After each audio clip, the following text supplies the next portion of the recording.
台南市放屋税开征对5月1号到5月31日，在防疫期间，为了避免民众卡在最后的期限，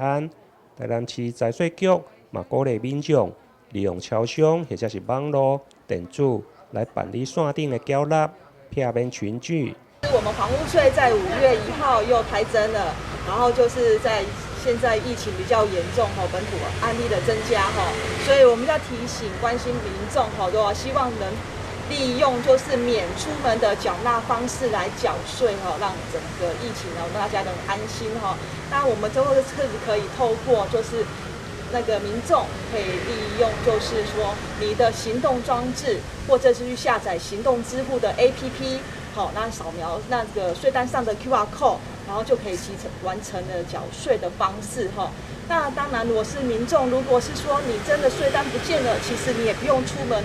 你只要到地方税网络申报作业系统的话，去线上查缴税，去利用自然人凭证，或是以就是注册的健保卡，或者是用